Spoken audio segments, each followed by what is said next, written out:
This is episode 2 of the Frequency podcast. This just literally just happened. So it's random. If you're looking at this on YouTube, it looks crazy. We didn't have a camera person, but I'm so excited because we have a guy who's been through so much, and you've been able to overcome so much and accomplish so much throughout your life. You have a new book out. Could we give Jon Dorenbos, formerly of the Philadelphia Eagles? It's like good to be here, man. This rock star. Thank you, sir. All right, so we have to talk. Your new book, it is out now. I told you, I didn't read it. This is the first audio book that I've 98% completed, and it was one of these books that it talked to me about breaking the rules. It talked to me about being resilient. It told me therapy is a really big thing, and you shouldn't be afraid of it. Just tell us the overview of the book, and then we'll try to dig deep, because we were just in the lobby talking for about maybe 30 minutes. Yeah. So we literally just ran into each other in the lobby, and I've known you for years, so this worked out. A lot of people know me either from the NFL. I played 14 years, made a couple Pro Bowls. It was amazing. Some people know me from America's Got Talent. I was third place on that and kind of made it through the run. And then a lot of people know me from Ellen, right? And so it's either the athlete or the magician. But really, I never wanted to be defined as an athlete. I never wanted to be defined as just a magician. These are just parts of what make me who I am. And really who I am is when I was 12 years old, my father murdered my mother. And I was at a very influential age to where I was old enough to know what's going on, but young enough to not really know how the world works. And so my dad was sentenced to second-degree murder back in Washington at the time. Second-degree murder had a capital punishment of 13 years. Okay. So he was sentenced to 13 years, served 11. My sister and I went and lived in a temporary foster home for a while, and we went through the most intense therapy you could possibly imagine. And little did I realize that therapy would give me a foundation that would literally carry with me throughout my entire life. Yeah, we can talk about some of the therapy. You're 12 years old. Your mom was a school teacher. Yeah, so my mom volunteered at the school. So okay. I didn't have a learning disability, but I really struggled with certain aspects of learning until I figured out how I learn. And so for me, reading comprehension was very, very hard. So, she helped, volunteered and helped create this reading program to make learning more visual. And so all the kids at the school loved her, and she worked at the school, Yeah, one of the major breakthroughs, of many breakthroughs in your life, you had a therapist named Jon, ironically, and Jon said to you, hey, you should just, kids in your class don't know how to talk to you, kids in your school don't know how to talk to you about this. You had a presentation. Yeah, so kind of the way it started is, it was awkward, right? And I felt like I was going around school with literally a sign over my head that said, hey, I'm the kid whose dad killed his mom, and hey, I'm the kid seeing the shrink. And it was just, you're just out of place. And elementary school is already, 6th grade, that's already an age where kids are mean, and you're just trying to figure out where you belong in this world. And so, I'll never forget, one of the many things was, we did a school and project, and my 6th grade teacher, whose name was Mr. Butts, by the way, which is an amazing name for a school teacher, he said, hey, we're going to teach the class something, and pick whatever it is you want. Okay, whatever. So I was literally going to teach him how to throw a curveball with a wiffle ball, or how to hit a wiffle ball, or whatever, how to pretend like you're Ken Griffey Jr. And so I go into therapy that night, and my therapist says, yo, hey, what's going on? Anything new in school? No. Really? Nothing new? No. No projects going on? And really looking back, that's kind of weird, right? Like, I should have known something was up, but I was like, oh yeah, we got to teach the class something. What are you going to teach? Probably how to hit home runs with wiffle balls, He goes, I have an idea. Why don't you get in front of the class and teach them who you are and what you've been through? Wow. And the conversation got real deep real quick. And well, what do you mean? My guess is these kids don't know how to talk to you. My guess is these kids probably have just as many questions as you do, if not more. And you to paint the picture, Jon, your mother passed away in August. Yeah. So you're going into a new school year with everyone. This wasn't happening in the middle of the school year. This is like you're going into the school year with this baggage of people, knowing this. And You got up in front of the class. Yeah, and pay attention to detail. I remember my therapist saying, hey, when you get in front of the class, open your palms. Like, stand in front, but open your hands. It's like, why? Because that's you opening up to them. And though it might not seem like a big detail, it's going to be a reminder for you to be vulnerable and real, but they're going to sense that you're opening up. And so sure enough, right before I got in front of the class, all of a sudden here comes my therapist walking in the back of the class. So obviously him and John, or him and my teacher's name was Jon Dorenbos too. Everybody's name's John here. Yeah. My teacher too, they were all in on it, right? Yeah. So this was part of the therapy, this school project. And that was the moment that I kind of, dude, let me tell you, I got super nervous, hands started sweating. I remember this like it was yesterday. And I basically said, hey, a lot of you guys know that my dad killed my mom. And you guys kind of look at me and don't know really how to act. I don't either. Like, I don't have answers. I don't know what's going on. But I know a lot of you knew my mom. And tell me whatever you want. Like, if you have a question, ask me. If you have a story, tell me. And then I started crying. And then Deanna O'Hara started crying, and then Jared, and then Joe, and then Kristen McCormick, and then Jessica Morris, and all these people that knew my mom. It was finally breaking down the wall or opening the door of saying it's okay, right? And then I slowly realized that, maybe me being self-conscious and me feeling awkward was in my own head, and it wasn't that they were looking at me like in this awkward way of I was the awkward kid who's seen a shrink and whose dad killed his mom. It's just nobody knew how to act around me. Yeah. Because it was just so extreme of a situation that the parents were probably like, hey, just don't ask questions. Like, just let this kid figure it out, right? So when that door was opened, there was like this level of communication that just all of a sudden, it just calmed the storm. And now we were all talking and it just made it a lot better. How do my mom passed away, I was telling you, 2 years ago, and around her birthday it gets tough, around holidays it gets tough. How do you cope with around that date, around when, around the time when it happened? Because a lot of times, in the book you were talking about, if you would have came home earlier, you put guilt on yourself. But so it's a two-part question. Yeah. How do you get over her death around that time, and how do you cope with that? Well, getting over death, to me, it goes in the category of coming to terms with your reality. And that's just not death, that's all aspects of your life. And it takes a long time. And I remember I would go to bed and I would wake up and I would hear a pan in the kitchen. I'd jump out of my bunk bed, I'd run downstairs, and I was expecting to see my mom. I believed that my mom was going to be there making breakfast. It wasn't like I hope, it's I knew. And then the next thing you know, I'd run downstairs, I'd turn the corner, and it wasn't her. And then I'd run back up in my room and I'd just start crying because I realized that I'm back in hell. Yeah. And it takes a long time for your reality to set in, that you eventually wake up knowing the real situation that you're going to wake up to. You're not going to bed thinking it's a nightmare, and you're going to wake up back in a dream. And so that takes a long time. And the therapist that I had was real big on having closure with things in your life, having closure with events in your life, and having closure with people in your life. And so coming to terms with death is waking up every day and realizing and trying to find motivation. And for me, it was coming to the idea that this is my reality and I can't change it. So I can run from it all I want, but it doesn't change anything. In fact, all it does is waste my own time. And then it comes to, the way I tried to find forgiveness is I just redefined what it was in my own head, and I basically told myself a different story in a sense of, for a long time, I couldn't have forgiveness because I felt like my mom would be mad. And now I'm picking sides.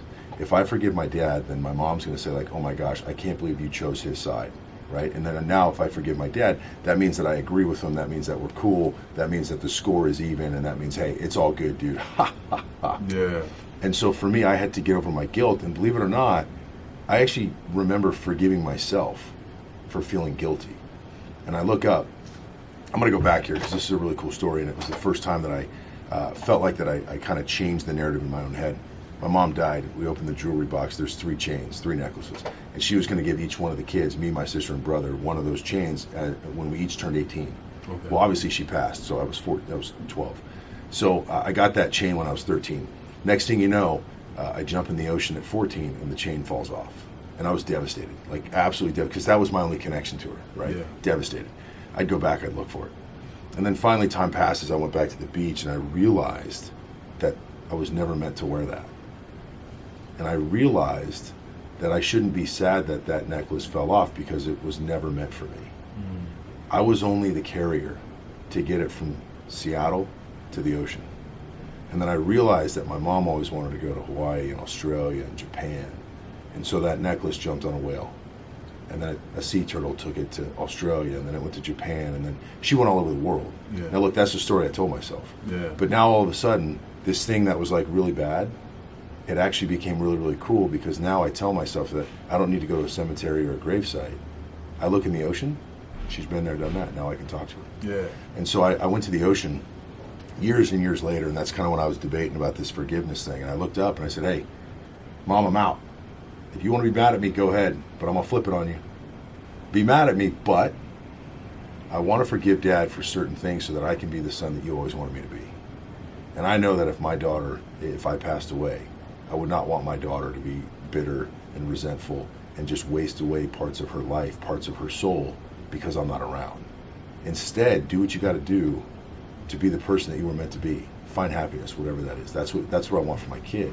That's so deep, man, because again, you're 12 years old, right? I was like 37, 38 when my mom passed away, and I'm like, just reading this book and going through this book, I'm like, the amount of courage, the amount of strength that you had at such a young age, it would have been easy for you to go from Washington to California saying, you know what, I'm gonna be a rebel. I'm just gonna do drugs. I'm gonna do all these other things. I don't care. My mom's not here. Like you had that scapegoat, right? And I think everyone would have been okay with like, okay, I know how you turned out. Understanding, right? Like, why did you choose the other route? I didn't have there's a part of me that didn't have a choice. And I'm very thankful for this. So when all this happened, I wasn't 18. Now, had I been 18, I could have told my family in the state of Washington to peace out, But instead, I was 12, 13 years old, and they still had control of me, right? So if they said you got to go to therapy, I didn't really have a choice. So now I'm in a room with a therapist, and I could either sit there and do nothing, or you can buy in. Now, it's super awkward, right? Because now, think about this, and especially for kids today. You and I, we didn't have cell phones. We didn't have instant access. We didn't have YouTube. We didn't have Google. We didn't have any of that. Yeah. We like when we would go play, we'd go out for 6, 7, 8 hours, not even talk to our parents, come home, and that was normal, right? And so when I was 12 years old, my biggest worry was like, what am I going to add to my fort today? Are the blackberries on the bush going to be ripe enough so I can eat them and not go in the house? Yeah. Like our sense of exposure to knowledge was so different. So I didn't know what the evil side of the world was. Like I didn't know what murder was. I didn't know I didn't know. Kids now, they YouTube it, they Google it, they know, right? And so now all of a sudden I'm 12 years old and I get unleashed to this world of evil. And so it's you got to grow up right away. And now my therapist is trying to teach me what all this is. And so I was super lucky that my family, which is my mom's sister who ended up raising my sister and I, Susan, my aunt, my grandparents, which are my mom's parents, they stepped back and let this therapist do his work, and they got on board. And I was fortunate that I was put on a path, and they didn't let me get off that path until I was right. Wow. And so they steered me in a direction until I fought through my own soul to figure it out where it is I have to go. And that kind of gave me a foundation that I'm very thankful for to this day. Could we talk about your aunt and your grandparents? I mean, you said one part in this book that, and I'm just fresh off this book, so I saw Jon in the lobby. I'm like, Jon, and he was on a phone call. I was about to tackle him, right?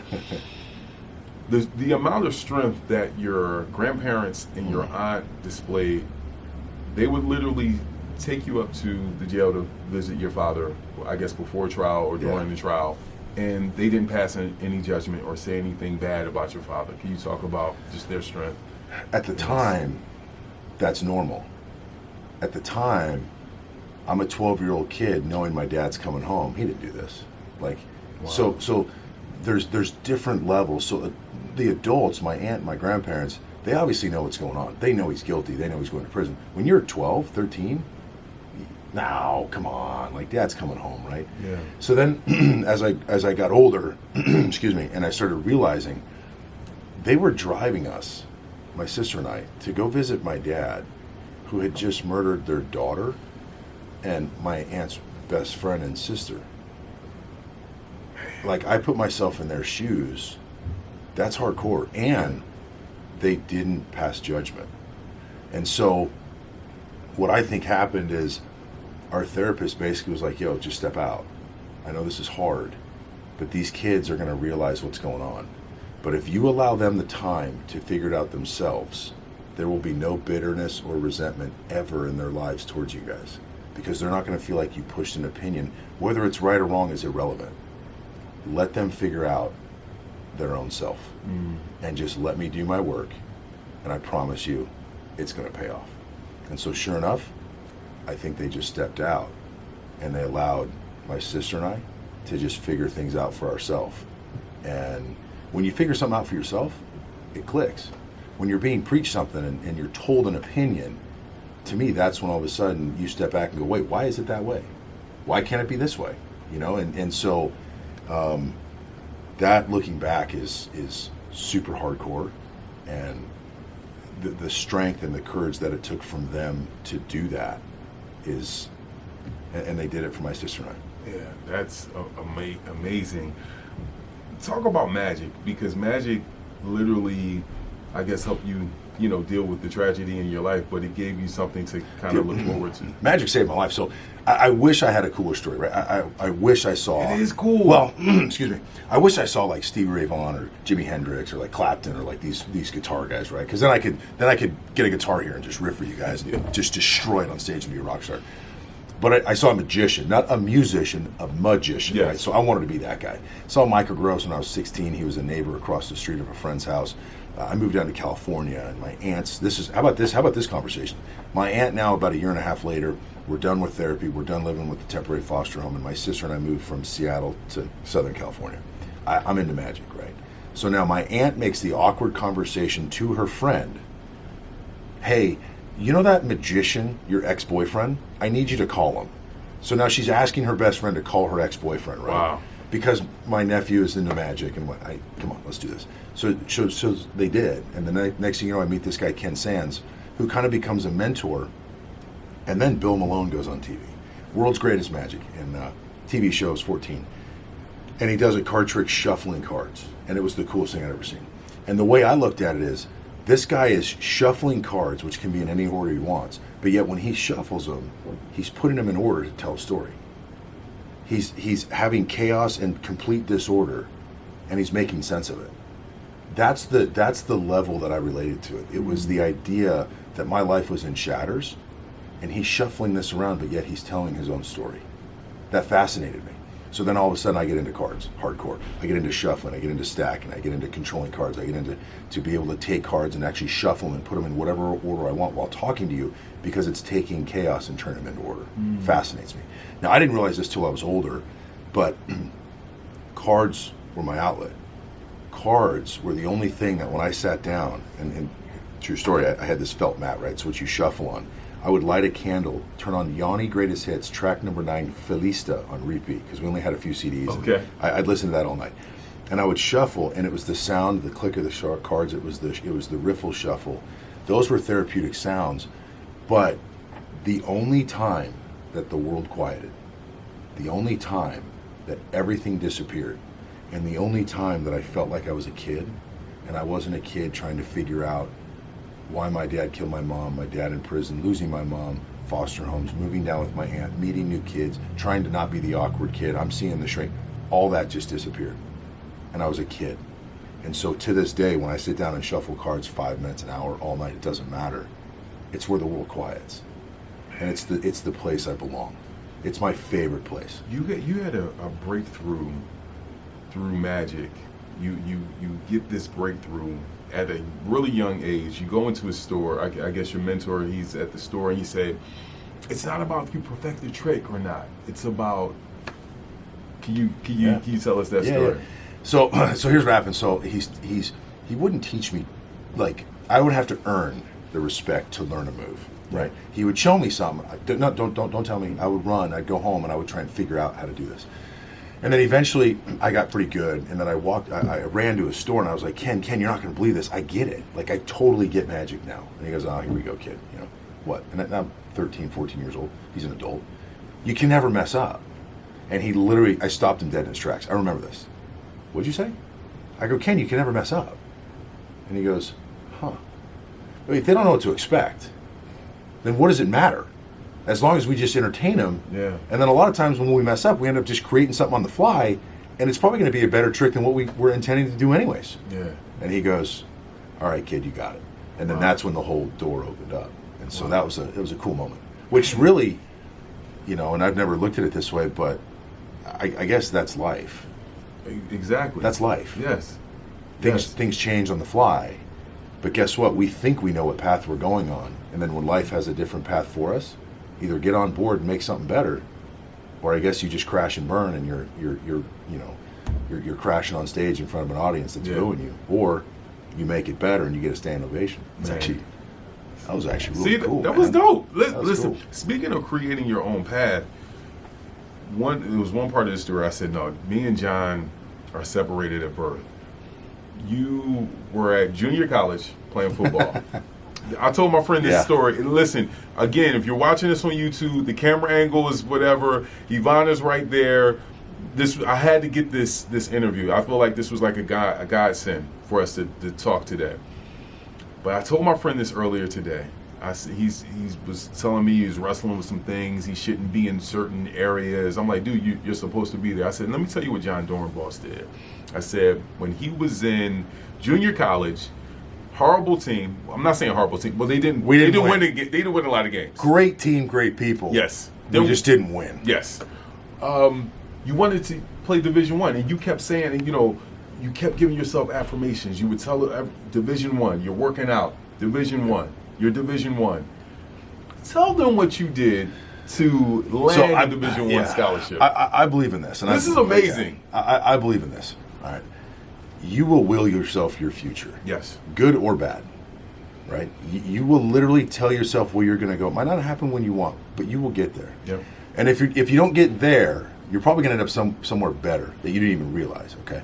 So I want to play Division I. Now, a lot of people ask me this because I was a better baseball player than football player. So, hey, why didn't you play baseball? It's pretty simple. I went to go watch a buddy of mine at Long Beach State.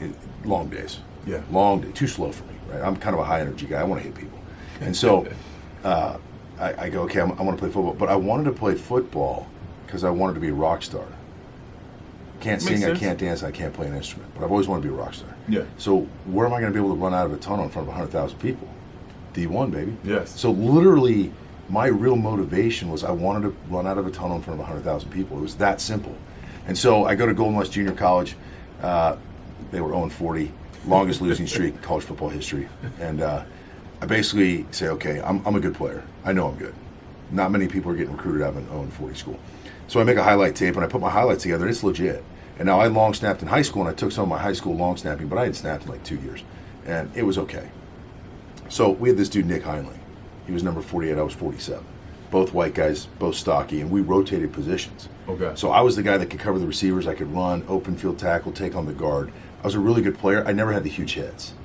Nick crushed people. Nick had multiple hits that he knocked out himself and someone else. Wow. So I was like, I'll just take some of his big hits, and now this looks unbelievable. So like VCR days, right? So this is pre-internet, pre-HD, pre-25 cameras getting every angle. It's like one camera, it's grainy. As long as we're all white guys, who knew, right? So the next thing you know, I got some of Nick's big hits. Yeah. Okay, cool.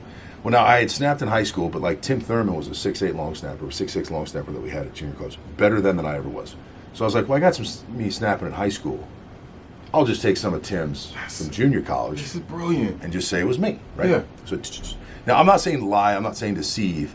I truly believe I wasn't lying and deceiving because I was good enough. I saw the people that were going. I saw the people I played against that were getting offers to UCLA in the Pac-10. And no offense, but I'm like, dude, I crushed that guy. Yeah. I knew I could play. I had to create an opportunity. So I created that highlight tape. I sent it out. My best friend that went to high school and junior college, he was at University of Texas El Paso. He vouched for it. So the coaches brought me in, did my interviews. Next thing you know, they're like, we need a long snapper. And so I was like, I want to play linebacker, right? Yeah. So I was like, yeah, long snapper. So they give me a full ride to long snap. which I was one of the first, I was in that era of getting a full ride to long snap. And the rest is history, man. I became a long snapper that moment. A Pro Bowl long snapper off of a doctored mixtape. Off of, had I never done that, Yeah. I probably would have never gone that direction. Like, I would have probably never known the potential that I had. Sheer Crazy. will. This Yeah. is, please, I don't want to give up the whole book. I know you're going to see so many more interviews. We're about to go on TV and do this. I just wanted people to know just about your story, because a lot of times I think when we see football players, we're like, oh, of course they had to be good. Perfect, we get that. But then we saw you on America's Got Talent. You made it, very, very far there. And people are like, oh, he does magic. Cool. Like, Yeah. It's very surface. But this book, you're telling. So if a I were lot. if I were to put the book in a nutshell, Yeah. it's the trial, it's the therapy, and it's everything that led me to the moment where I had my daughter. And basically what happened is, after 26 years, I wanted to sit down and have lunch with my dad. And me having lunch with my dad was symbolic of an entire relationship that never existed, and a completely dysfunctional relationship that has affected my life. And so now, when friends would say, hey, do you want to go meet my dad and I for lunch? I always would, but I always wanted to meet him there, because I like to walk into the room and see a father and son, because I never had that, right? Wow. Now, I had an uncle. I'm not saying that I didn't have father figures. I'm not trying to disrespect them. But my dad and I, it's different, right? Yeah. And so, long story short, I went and had lunch with my dad after 26 years, 2 weeks before my daughter was born. And I realized that I have to find motivation in the worst things that have ever happened to me. And I wanted to relive that relationship, every emotion about that relationship, everything I missed out on, everything that should have been. And I realized I'd never said 3 words out loud. I'd never said, I forgive you out loud my entire life. So after 5.5 hours, I stood up and I said, I forgive you. Is there still a relationship? No, because I think people think that forgiveness is about, a lot of people think it's about winning or losing, one-upping. It's, hey, I'm okay with what you did. Let's watch the score. Let's go be buddies. That's not what it meant to me. I redefined what that meant. So for me, forgiveness was coming to terms with my reality, being at peace with who I am in my past, and finding something good in this situation. And realizing that he's around whether I like it or not. He's around whether I want to have a relationship with it or not. So if he's no longer in my life, it's my decision and my fault if he affects my life going forward. This person's no longer in my life. Stop letting him affect your life. You got to cut ties. So for me, forgiveness was almost just closing the circle. And I did it in a way that when I stood up and I felt every emotion about that part of my life, I realized everything I want to do with my daughter. I realized that now I can live that relationship through both of our eyes. And in the book, the dedication says, to my daughter Amaya, may you always be able to have, you'll always be able to have lunch with your daddy, and you'll never look at me the way I looked at mine. And so I believe this, if we can find motivation in the worst things that happen to us, if we can find motivation in defeat, that's our decision. That's the story we tell ourselves in our own head. Because I think if you're bitter, you're not showing the world that you care any more or any less. It's like this, you're creating like this fake character that if I grunt and I'm pissed off and I start, talking smack about the situation, they're gonna think I care more. Do they? And is that really helping you? Yeah. How about this? Peace out. My life's going a different direction. I'm going to change the world. And instead of living with bitter and hate and having resentment, I'm going to make the world better. And in fact, I'm going to try and prevent this from ever happening to anybody else. What I went through, my daughter's never going to go through, because I'm going to make sure she has a better life than I did. I'm going to teach her what my dad should have taught me. And you're right. I could have been a dad. I could have been a deadbeat dad. And people would have said, it's unfortunate, but I get it. No. Instead of having excuses, don't live in circumstance, live in vision. Don't listen to yourself, talk to yourself. Be the person you want to be, and don't become what you despised. Don't fall down that road. Stand up, look at yourself in the mirror, man up, and make the decision that I'm going to make this world better for the people coming behind me, and I'm not going to repeat that dysfunctionality. I'm going to change it. Man, Jon Dorenbos, please, if you do nothing else after this, read the book, listen to the book, buy the book, copy the book, I've learned I went so all many in. things. I went all in. Yeah. Like it's Yes. intense. It really Lifeismagic.com. And I thank you for just reliving some of this, some of the things that everything that you've been through to help other people. That's very powerful. But it was therapeutic for me too. Yeah. And it makes me even more appreciative of where I am today. And it makes you more humble and you just want to keep on keeping on. Look, I'm a Matthew McConaughey guy, so hey. All right. Have you ever, this is one thing he said in the book, is I read it. Have you ever met Kevin James? Oh, dude. Come on, man. We could say something to Kevin James right now. He wants to meet Kevin James. Look, I wanted to meet a couple people. I want to meet Yes. Garth Brooks, Jay Leno, Adam Sandler, Kevin James. So Yes. here's what happens. Become friends with Garth. He introduces me to Leno. Yeah. Adam Sandler hits me up. My daughters are fans from AGT. You want to What? come backstage? Crazy. Love it. Amazing. I've never met Kevin James. He was on the sideline of a game, and it just didn't happen. So, like, Kevin James, if you're out there, dude, look, I'm going to tell you right now, I think you and I are going to get along. That's all I'm going to say. See that? Hit me up, bro. Hit me up. Come on, Kevin. Hit him up.